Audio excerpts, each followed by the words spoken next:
सभी स्टूडेंट्स का स्वागत है। आज की इस वीडियो में हम पेपर सेकंड जिसका नाम है केमिस्ट्री ऑफ नेचुरल प्रोडक्ट्स के सिलेबस को रिवाइज़ करेंगे।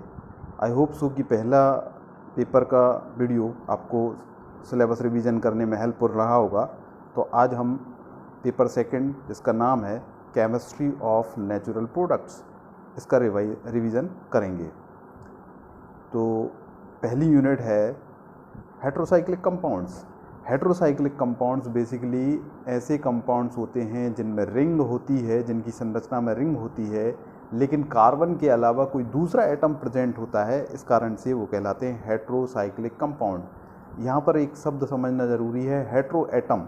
हेट्रो एटम का मतलब यदि किसी मॉलिक्यूल में कोई डिफरेंट एटम है अदर देन कार्बन, कार्बन के अलावा यदि nitrogen, phosphorus, sulphur, oxygen present हैं किसी रिंग में, तो ऐसे मॉलिक्यूल हेट्रोसाइक्लिक मॉलिक्यूल, ऐसे कंपाउंड हेट्रोसाइक्लिक कंपाउंड कहलाते हैं। तो इस यूनिट में हमको हेट्रोसाइक्लिक कंपाउंड के नॉमेनक्लेचर को पढ़ना है, उनके इंट्रोडक्शन को समझना है, उनकी प्रॉपर्टीज़ को समझना है, साथ ही साथ उनके एग्जाम्पल्स और उनके यूजेस हमको सीखने हैं। बेस्ट एग्जाम्पल्स हैं इमिडाज़ोल रिंग होती है जो हेट्रोसाइक्लिक रिंग होती है, पायराज़ोल, इसके अलावा हैं प्यूरीन्स, पिरिमिडीन्स जो कि basically nitrogen containing heterocyclic ring होती हैं जो डीएनए और आरएनए में पाई जाती हैं। इसके अलावा आइसोक्यूनोलिन भी जो है एक हेट्रोसाइक्लिक कंपाउंड है। तो इस प्रकार आपकी हेट्रोसाइक्लिक कंपाउंड्स की यूनिट में हमको प्यूरीन, पिरिमिडीन, पायरन, इमिडाज़ोल और इमिडाज़ोल के अलावा आपको कुछ और कंपाउंड पढ़ने हैं जो आपके सिलेबस में दिए हुए हैं। बेसिकली हमको इनकी स्ट्रक्चर्स बनाना सीखना है, इनके हमको यूजेस सीखना है। यहाँ पर एक ध्यान देने वाली बात ये होती है कि जितने भी नेचुरल प्रोडक्ट्स होते हैं प्लांट से, एनिमल से, अर्थ डिगिंग से या सी मरीन सोर्स से प्राप्त जो होते हैं, वो बेसिकली जब आइसोलेट किए जाते हैं, एक्सट्रैक्ट किए जाते हैं, तो they are heterocyclic in nature. Okay, तो इस हेट्रोसाइक्लिक कंपाउंड्स वाली यूनिट का हमको लॉजिकली एप्लीकेशन पार्ट पता होना चाहिए कि यदि हम किसी हेट्रोसाइक्लिक कंपाउंड की प्रॉपर्टीज़ देखते हैं तो उनका मेडिसिनल इंपॉर्टेंस क्यों होता है। जैसे फॉर उदाहरण, यदि आप सल्फ़र कंटेनिंग किसी मेडिसिन की बात करते हैं तो सल्फ़र जो है हमारे प्याज के सैप एक्सट्रैक्ट में पाई जाती है। उस प्याज में सल्फ़र होने के कारण, यानी कि रिंग वाली संरचना में सल्फ़र है, तो वो हेट्रोसाइक्लिक कंपाउंड है। उसमें एंटी माइक्रोबियल और एंटी इंसेक्टिसाइडल प्रॉपर्टीज़ होती हैं, यानी इंसेक्टिसाइडल प्रॉपर्टीज़ होती हैं, एंटी माइक्रोबियल प्रॉपर्टीज़ होती हैं, यानी कि एंटी बैक्टीरियल प्रॉपर्टीज़ भी होती हैं। ठीक है, तो फिर दूसरी यूनिट की तरफ बढ़ते हैं। दूसरी यूनिट बड़ी ही सिंपल है, कार्बोहाइड्रेट्स और लिपिड्स या फैट्स को लेकर है। कार्बोहाइड्रेट्स जैसा कि नाम से ही पता होता है कि कार्बन के हाइड्रेट्स कार्बोहाइड्रेट कहलाते हैं। ऐसे सभी जैव अणु जो कार्बन के हाइड्रेट्स हैं, carbon C plus hydrate H2O, C plus H2O मिलकर बनता है CxH2O होल बाय। ये उसका एक जनरलाइज्ड फार्मूला है जिन्हें हम कार्बोहाइड्रेट कहते हैं। नॉर्मली हम इसकी डेफिनेशन लिखते हैं, ऐसे सभी जैव अणु जो कार्बन के हाइड्रेट्स हैं, कार्बन और जल से मिलकर बने हुए हैं, उन्हें हम कार्बोहाइड्रेट कहते हैं। इन्हें सिंपली शुगर्स भी कहा जाता है क्योंकि ये स्वाद में मीठे होते हैं, इसलिए इन्हें सैकराइड्स, ग्रीक भाषा का शब्द है, इसलिए इन्हें शुगर्स या सैकराइड्स कहा जाता है। बेसिकली ये जल में घुलनशील होते हैं। तो इस प्रॉपर्टी के आधार पर ये 3 भागों में विभाजित हैं, मोनोसैकेराइड, ओलिगोसैकेराइड और पॉलीसैकेराइड। ठीक है, मोनोसैकेराइड में आप सिंपल शुगर्स पढ़ते हैं जिनमें कार्बन 2 से लेकर कार्बन 6 और 8, 12 तक के कंपाउंड्स आ जाते हैं, 6 और 12 के बीच तक के आते हैं। तो जैसे ग्लूकोज, फ्रक्टोज। ठीक है, इसके अलावा हम जब सिंपल शुगर्स पढ़ते हैं उसमें राइबोज भी हमारा एक शुगर होता है जो कि डीएनए आरएनए में पाया जाता है। डीएनए में डीऑक्सीराइबोज शुगर होती है, आरएनए में राइबोज शुगर होती है। तो ये भी सिंपल शुगर्स हैं, मोनोसैकेराइड्स हैं। इसके अलावा होते हैं ओलिगोसैकेराइड जिनमें 2 सिंपल्स यूनिट आपस में जुड़ती हैं, लाइक माल्टोज, लैक्टोज और फ्रक्टोज। माल्टोज में ग्लूकोज और ग्लूकोज आपस में जुड़ते हैं। ठीक है, माल्टोज में ग्लूकोज और ग्लूकोज आपस में एक बॉन्ड से जुड़ते हैं, लैक्टोज में ग्लूकोज और गैलेक्टोज आपस में जुड़ते हैं। गैलेक्टोज एक सिंपल शुगर है। लैक्टोज में ग्लूकोज और गैलेक्टोज आपस में जुड़ते हैं एक लिंकेज के द्वारा, और सुक्रोज में ग्लूकोज और फ्रक्टोज एक लिंकेज के द्वारा जुड़ते हैं। लिंकेज मीन्स एक बॉन्ड, एक स्पेसिफिक बॉन्ड होता है जिसको हम ग्लाइकोसिडिक बॉन्ड्स कहते हैं। तो नॉर्मली आपको एक ऑब्जेक्टिव क्वेश्चन पूछा जाता है कि कार्बोहाइड्रेट्स में या ओलिगोसैकेराइड या पॉलीसैकेराइड्स में कौन सा बॉन्ड होता है, तो उसका नाम है ग्लाइकोसिडिक बॉन्ड्स। वेरी गुड, आप लोगों को सबको पता है। तो इस प्रकार से हमारे ओलिगोसैकेराइड्स होते हैं। तीसरा हमारा पॉलीसैकेराइड है। पॉलीसैकेराइड्स बेसिकली स्टार्च और सेलुलोज हैं। इसके अलावा दो और एग्जाम्पल हैं। इनुलिन, ध्यान देना, इनुलिन, ये इंसुलिन नहीं है, ये इनुलिन है। और एक और है ग्लाइकोजन। ग्लाइकोजन जब एनिमल बॉडी में ग्लूकोज स्टोर्ड होता है तो उसे हम ग्लाइकोजन कहते हैं, इसलिए ग्लाइकोजन को एनिमल स्टार्च भी कहा जाता है। तो स्टार्च, सेलुलोज, ग्लाइकोजन और इनुलिन ये पॉलीसैकेराइड हैं। यहाँ पर हम जल्दी से अब इनके स्पेसिफिक नाम देख लेते हैं। ग्लूकोज को ब्लड शुगर कहा जाता है। आई रिपीट, ग्लूकोज को ब्लड शुगर कहा जाता है या ग्रेप शुगर कहा जाता है, बिकॉज मैक्सिमम ग्रेप्स में पाई जाती है, इसलिए ग्रेप शुगर या ब्लड शुगर भी कहा जाता है। ब्लड में अवेलेबल होती है, ब्लड में प्रेजेंट होती है, इसलिए ब्लड शुगर कहते हैं। फ्रक्टोज को फ्रूट शुगर कहा जाता है क्योंकि फ्रूट्स में फ्रक्टोज पाया जाता है। गेटिंग? ग्लूकोज और फ्रक्टोज में एक बेसिक डिफरेंस ये होता है कि ग्लूकोज में एल्डिहाइड ग्रुप होता है और फ्रक्टोज में कीटोन फंक्शनल ग्रुप होता है। ग्लूकोज में एल्डिहाइड फंक्शनल ग्रुप है, फ्रक्टोज में कीटोन फंक्शनल ग्रुप होता है। इसके अलावा हम आगे बढ़ते हैं। ओलिगोसैकेराइड, सुक्रोज को शुगर कहा जाता है। शुगर केन मीन्स गन्ने की शर्करा कहा जाता है। सुक्रोज को, लैक्टोज को मिल्क शुगर कहा जाता है क्योंकि मिल्क में ग्लूकोज और गैलेक्टोज मिले होते हैं, इसलिए लैक्टोज को मिल्क शुगर कहा जाता है। मिल्क शुगर की टेस्टिंग हम लैक्टोमीटर से करते हैं। लैक्टोमीटर जनरली ऐसा एपरेटस है जिससे मिल्क की प्योरिटी की चेकिंग की जाती है। ठीक है, तो लैक्टोज हो गया, आपका सुक्रोज हो गया। इसके बाद माल्टोज, जिसे माल्ट शुगर कहा जाता है, ये ग्लूकोज और ग्लूकोज की 2 यूनिट के मिलने से बनता है। अगेन इसमें भी ग्लाइकोसिडिक बॉन्ड्स होता है। ठीक है, तो इस प्रकार से मोनोसैकेराइड, ओलिगोसैकेराइड और पॉलीसैकेराइड हैं। इसके आगे चलते हैं हम।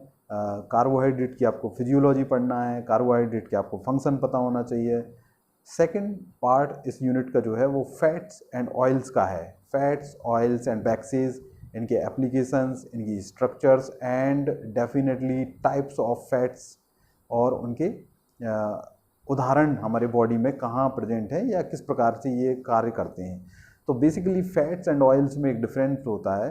फैट्स जो होते हैं वो सैचुरेटेड होते हैं, सैचुरेटेड मॉलिक्यूल हैं, जबकि ऑयल्स जो हैं अनसैचुरेटेड मॉलिक्यूल हैं। अब सैचुरेटेड मॉलिक्यूल का मतलब होता है उसमें सिंगल बॉन्ड्स पाए जाते हैं। फैट्स में या घी हम जैसे कह सकते हैं, फैट्स या घी में सिंगल बॉन्डेड कार्बन कंपाउंड्स होते हैं, जबकि ऑयल्स में अनसैचुरेटेड यानी डबल बॉन्ड या ट्रिपल बॉन्डेड कंपाउंड्स प्रेजेंट होते हैं। तो ये केमिकल डिफरेंस है फैट्स और ऑयल्स का। इसके अलावा आपको ये जानना जरूरी है कि फैट्स किसी भी बॉडी की स्ट्रक्चरल यूनिट्स होते हैं। ठीक है, फैट्स या वैक्स या ऑयल्स किसी भी लिपिड या ऑयल कह सकते हैं या वैक्स कह सकते हैं, ये किसी कोशिका की स्ट्रक्चरल यूनिट्स बनाते हैं, चाहे वो प्लांट हो या एनिमल हो, उसकी स्ट्रक्चरल यूनिट्स बनाते हैं। जबकि कार्बोहाइड्रेट वहाँ पर फंक्शनल यूनिट्स होते हैं। ठीक है, कार्बोहाइड्रेट क्या करते हैं? एनर्जी प्रोवाइड करते हैं, फंक्शनल यूनिट करते हैं। प्रोटीन भी स्ट्रक्चरल यूनिट्स होते हैं। ठीक है, प्रोटीन बायोमोलिक्यूल जो हैं वो स्ट्रक्चरल यूनिट होते हैं। जबकि डीएनए और आरएनए जो होते हैं किसी भी बॉडी के अंदर, लिविंग सेल के अंदर, वो उसकी जेनेटिकल यूनिट्स बनाते हैं। ठीक है, डीएनए या आरएनए किसी भी लिविंग सेल की जेनेटिक यूनिट बनाते हैं। ये सारे के सारे बायोमोलिक्यूल के कैटेगरी में आते हैं। सारे के सारे जो हैं डायरेक्टली इनडायरेक्टली हमको नेचुरल प्रोडक्ट के अंदर कंसीडर किए जाते हैं। तो इस प्रकार से ये आपकी सेकंड यूनिट है। इसमें आपको फैट्स में कुछ एग्जांपल हैं लाइक लेसिथिन, सेफेलिन एंड फास्फोलिपिड्स, ये आपको एग्जांपल पढ़ने हैं। तीसरी यूनिट है अमाइनो एसिड्स से रिलेटेड। अमाइनो एसिड भी हमारे एक नेचुरल प्रोडक्ट हैं, हमारे बायोमोलिक्यूल्स हैं, इनसाइड द लिविंग सेल्स पाए जाते हैं। अमीनो एसिड जिनकी हम डेफिनेशन सिंपल बना सकते हैं कि ऐसे बायोमोलिक्यूल जिनमें एक अमीन ग्रुप होता है NH2 और दूसरा उनमें एसिड COOH ग्रुप होता है, ये सभी बायोमोलिक्यूल क्या कहलाते हैं? अमीनो एसिड कहलाते हैं। अब अमीनो एसिड कई प्रकार के हो सकते हैं, जैसे यदि अमीनो एसिड में एसिड पार्ट ज़्यादा है, COOH ज़्यादा है अमीन पार्ट से, तो वो कहलाएंगे एसिडिक अमीनो एसिड। फिर दूसरे हो सकते हैं हमारे basic amino acid. Basic amino acid में क्या होगा कि बेसिक पार्ट यानी NH2 ग्रुप जब ज़्यादा होंगे COOH से, तो उसको हम बोलेंगे बेसिक अमीनो एसिड। यदि COOH और NH2 ग्रुप बराबर बराबर हैं तो इसको हम बोलेंगे न्यूट्रल अमीनो एसिड। तो इस प्रकार से क्लासिफिकेशन किया जा सकता है। इसके अलावा हमको पढ़नी है अमीनो एसिड की प्रॉपर्टीज़ कि ये एसिडिक हैं, बेसिक हैं या न्यूट्रल हैं, वाटर में सॉल्यूबल हैं या इनसॉल्यूबल हैं। एक स्पेसिफिक प्रॉपर्टी होती है zwitter ion property. Zwitter ion क्या होता है? जैसे ही हम किसी भी अमीनो एसिड को सॉल्यूबलाइज करते हैं सॉल्वेंट में, तो उनका प्लस पार्ट यानी कि NH2 जो है N के ऊपर प्लस पॉजिटिव चार्ज आता है और COOH का COO माइनस हाइड्रोजन वहाँ से रिप्लेस होता है और नाइट्रोजन के पास जाता है, अमीन ग्रुप के पास। तो प्लस और माइनस दोनों ग्रुप जब एक ही मॉलिक्यूल में प्रेजेंट हैं, विदिन एन मॉलिक्यूल हैं, तो इस प्रकार की प्रॉपर्टी उसकी ज्विटर आयन प्रॉपर्टी कहलाती है। This is important. Zwitter ions क्या होते हैं? तो अमीनो एसिड के केस में हम उसको ज्विटर आयन टर्म यूज़ करते हैं कि जब अमीन ग्रुप पर प्लस चार्ज होता है और COOH का COO माइनस चार्ज होता है, तो दोनों ही चार्ज एक साथ उस अमीनो एसिड में प्रेजेंट हैं, तो इसको हम ज्विटर आयन प्रॉपर्टी कहते हैं। इसके अलावा एक और स्पेसिफिक प्रॉपर्टी है आइसोइलेक्ट्रिक पॉइंट। आइसोइलेक्ट्रिक पॉइंट क्या होते हैं कि ऐसा इलेक्ट्रिकल पॉइंट है अमीनो एसिड के केस में जहाँ पर प्लस चार्ज और माइनस चार्ज की संख्या उस पर्टिकुलर अमाउंट में, उस पर्टिकुलर अमीनो एसिड में बराबर इक्वल हो जाती है, आइसो फॉर्म में आ जाती है, मतलब इक्वली डिस्ट्रीब्यूट हो जाता है, तो उसे हम आइसो इलेक्ट्रिक पॉइंट या हिंदी में समविभव बिंदु कहते हैं। ये अमीनो एसिड की इंपॉर्टेंट प्रॉपर्टी है। ठीक है। इसके अलावा फिर हमको अमीनो एसिड्स के क्लासिफिकेशन के साथ साथ उनके एग्जाम्पल की स्ट्रक्चर्स हमको सीखनी है, जो मैं आपको फर्दर आने वाले वीडियोस में डेफिनेटली बोर्ड पे प्रेजेंटेशन के द्वारा सिखाऊंगा, जिसमें हमको स्ट्रक्चर सीखने हैं कि कैसे हम अमीनो एसिड के या कार्बोहाइड्रेट के स्ट्रक्चर इजीली ड्रा कर सकते हैं। ठीक है। तो अमीनो एसिड में इतना ही है, उसकी प्रॉपर्टीज़ हैं, उसके एप्लीकेशन पार्ट हैं। अब जब अमीनो एसिड आपस में पॉलीमर बनाते हैं, मीन्स एक से ज़्यादा अमीनो एसिड जब आपस में जुड़ते जाते हैं तो उनका पॉलीमर फॉर्म बनता है, उसे हम बोलते हैं प्रोटीन। तो प्रोटीन बेसिकली किसी भी लिविंग सेल की स्ट्रक्चरल यूनिट्स होते हैं। इन्हें हम प्रोटीन, जो कि ग्रीक भाषा का शब्द है, प्रोटीयस शब्द से आया है, मीन्स प्रारंभिक, एकदम नया। तो प्रोटीन जो है बेसिकली किसी भी सेल के लिए उस स्ट्रक्चरल और फंक्शनल यूनिट का कार्य करते हैं। किसी साइंटिस्ट ने प्रोटीन को वर्किंग हॉर्सेस कहा है, किसी सेल के लिए वर्किंग हॉर्स का कार्य करते हैं, कार्यकारी घोड़े। तो प्रोटीन की हमको प्राइमरी, सेकेंडरी या टर्सरी स्ट्रक्चर सीखना है कि प्राइमरी स्ट्रक्चर क्या होती है, सेकेंडरी, टर्सरी और क्वाटरनरी स्ट्रक्चर्स क्या होती हैं। इसके अलावा हमको सीखना है कि प्रोटीन में जो CONH बॉन्ड होता है, प्रोटीन जब बनते हैं तो उनमें एक स्पेसिफिक बॉन्ड होता है जिसे हम CONH के रूप में केमिकली प्रेजेंट करते हैं। ये पेप्टाइड बॉन्ड कहलाता है, ये पेप्टाइड बॉन्ड कहलाता है जो CONH होता है। एक अमीनो एसिड का COOH में से CO और दूसरे अमीनो एसिड का NH2 में से NH जब आपस में ज्वाइन करता है तो this becomes CONH and this bond is known as peptide bond and the molecule is known as, और उस मॉलिक्यूल को पेप्टाइड मॉलिक्यूल कहा जाता है। अब यहाँ पर एक जनरली ऑब्जेक्टिव क्वेश्चन पूछा जाता है कि यदि आपको पेंटा पेप्टाइड मॉलिक्यूल दिया गया है तो नंबर ऑफ पेप्टाइड बॉन्ड्स कितने होंगे? तो 5 पेप्टाइड बॉन्ड, पेंटापेप्टाइड बनाने के लिए जो बॉन्ड की संख्या होगी, दिस इज बिकम N-1। जितने भी आपको मॉलिक्यूल की संख्या दी गई है, जैसे कि पेंटापेप्टाइड मॉलिक्यूल है, तो उसमें से एक माइनस करने पर आपका नंबर ऑफ बॉन्ड्स की संख्या पता चल जाएगी। क्योंकि 2 अमीनो एसिड जुड़कर एक पेप्टाइड बॉन्ड बनाने वाले हैं, तो 5 अमीनो एसिड मिलकर 4 पेप्टाइड बॉन्ड क्रिएट करेंगे। इसके बाद इस यूनिट में है nucleic acid, this is the genetic material of living cells, DNA and RNA. Nucleic acid में बेसिक स्ट्रक्चर्स क्या होती हैं, न्यूक्लियोसाइड्स होती हैं, न्यूक्लियोसाइड्स मिलकर न्यूक्लियोटाइड बनाते हैं, न्यूक्लियोटाइड जो हैं वो पॉलीमर फॉर्म में आते हैं और बनाते हैं पॉलीन्यूक्लियोटाइड, और इस पॉलीन्यूक्लियोटाइड को कहा जाता है nucleic acid. Nucleic acid basically दो टाइप के हैं, डीएनए एंड आरएनए, आपको फुल फॉर्म पता ही होंगे। डीएनए होता है डीऑक्सीराइबोज न्यूक्लिक एसिड, आरएनए होता है राइबोज न्यूक्लिक एसिड। तो डीएनए और आरएनए में अंतर आपको याद करना बहुत ज़रूरी है, क्योंकि डीएनए में डीऑक्सीराइबोज शुगर होती है, आरएनए में राइबोज शुगर होती है, ठीक है। तो डीएनए और आरएनए जो है जेनेटिक मटेरियल हैं। नॉर्मली एनिमल्स और ह्यूमन बीइंग में डीएनए जेनेटिक मटेरियल का कार्य करता है और आरएनए प्लांट्स में जेनेटिक मटेरियल का काम करता है।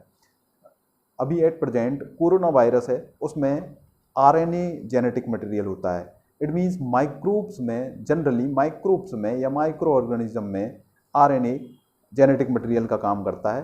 तो हमको यहाँ पता होना चाहिए कि कोरोना वायरस में आरएनए प्रेजेंट है, एक ही सिंगल मॉलिक्यूल है, ठीक है, आरएनए के फॉर्म में है, वो उसका जेनेटिक मटेरियल है। तो डीएनए और आरएनए में अंतर हमको याद करने हैं। चौथी यूनिट आपकी बड़ी इंपॉर्टेंट है, जो कि है मैं देख लेता हूँ कौन सी है, अल्कलॉइड्स एंड ग्लाइकोलॉइड्स। अब अल्कलॉइड्स भी एक नेचुरल प्रोडक्ट हैं, उसकी डेफिनेशन हम बना सकते हैं कि ऑइड्स का मतलब है कि समान। यदि ऐसे नेचुरल प्रोडक्ट हमको जो प्लांट से या एनिमल से प्राप्त हुए हैं, उनकी स्ट्रक्चर में या उनकी प्रॉपर्टीज़ ऐसी है जिसके कारण उनमें बेस की जैसी प्रॉपर्टीज़ या बेस के कैरेक्टर्स आ जाते हैं। अल्कली मीन्स बेस और ऑइड्स मीन्स के समान। ग्लाइकोलॉइड्स यदि मैं कहता हूँ तो ग्लाइको मीन्स कार्बोहाइड्रेट्स, ऑइड्स मीन्स समान। कार्बोहाइड्रेट्स की प्रॉपर्टी वाले बायोमोलिक्यूल ग्लाइकोलाइड्स कहलाएंगे। अल्कलॉइड्स ऐसे बायोमोलिक्यूल हैं जिनमें बेस की प्रॉपर्टीज़ हैं, बेसिक प्रॉपर्टीज़ हैं। आइए अब देखते हैं अल्कलॉइड्स की क्या बेसिक प्रॉपर्टीज़ होती हैं।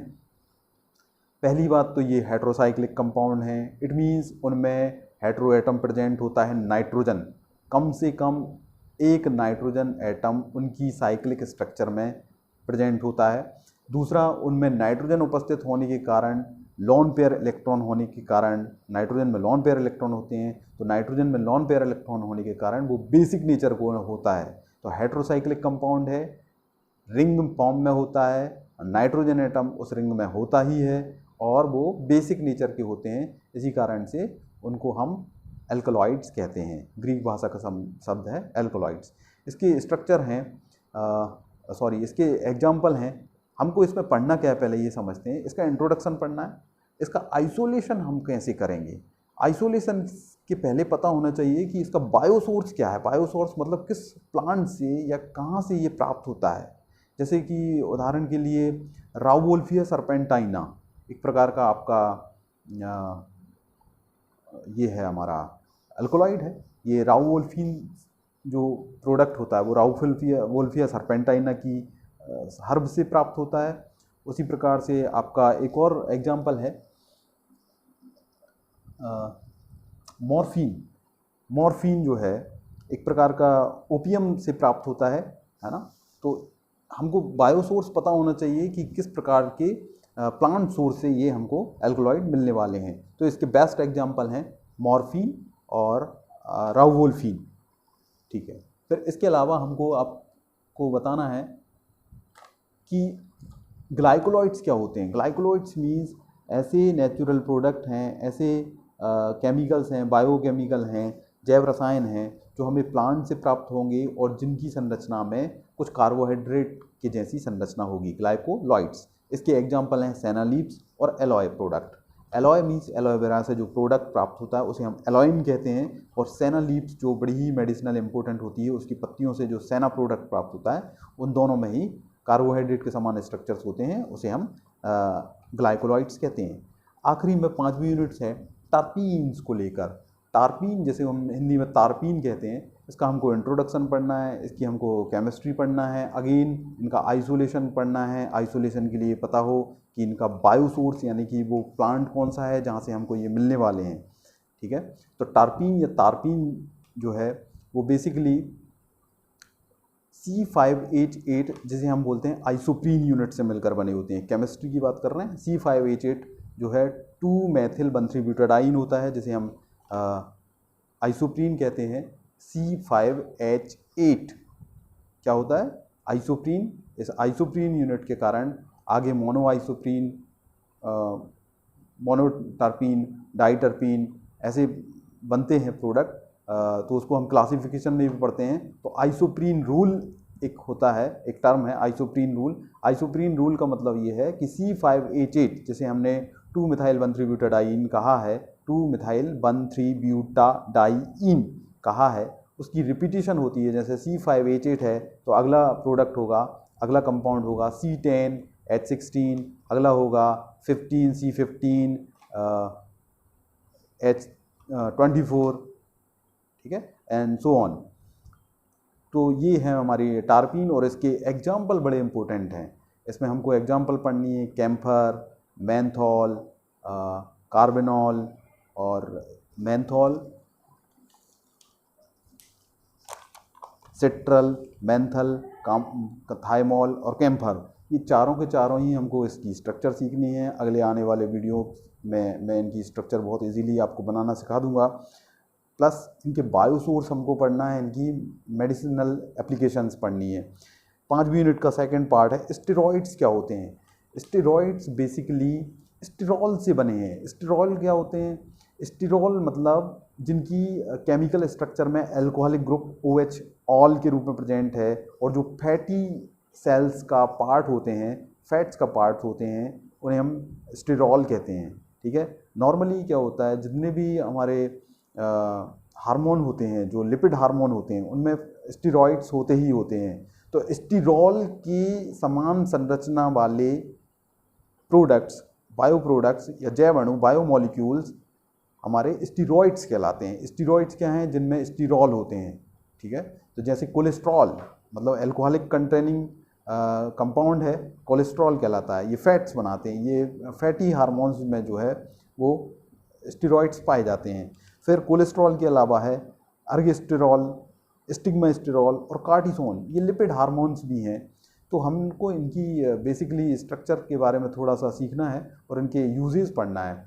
इनकी स्ट्रक्चर थोड़ी कॉम्प्लिकेटेड होती है, 2 से 3 रिंग होती हैं, अल्कोहलिक कंटेनिंग होती हैं, डेफिनेटली हेटेरोएटम भी प्रेजेंट होते हैं, और ये किस प्रकार से किसी बॉडी में या लिविंग सेल में उसकी स्ट्रक्चर्स को बनाने में हेल्प करते हैं, और क्या इनके साइड इफ़ेक्ट हो सकते हैं यदि ये हमारे बॉडी में अधिक मात्रा में कॉन्सेंट्रेटेड या एक्यूमुलेटेड हो जाते हैं।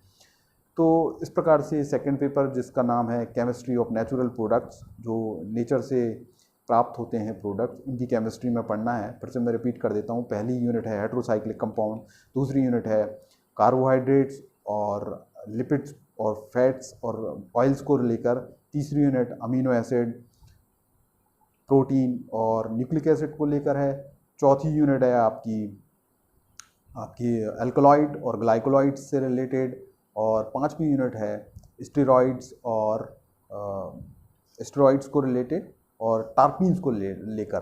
ठीक है।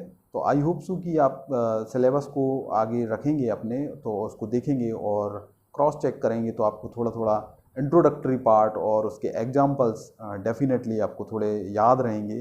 प्लीज़ रिवाइज करें। ओपन बुक एग्ज़ाम जब भी होगी आपको लिखित में ही परीक्षा देनी है। So thank you so much for watching and just take care and keep healthy yourself. Thank you.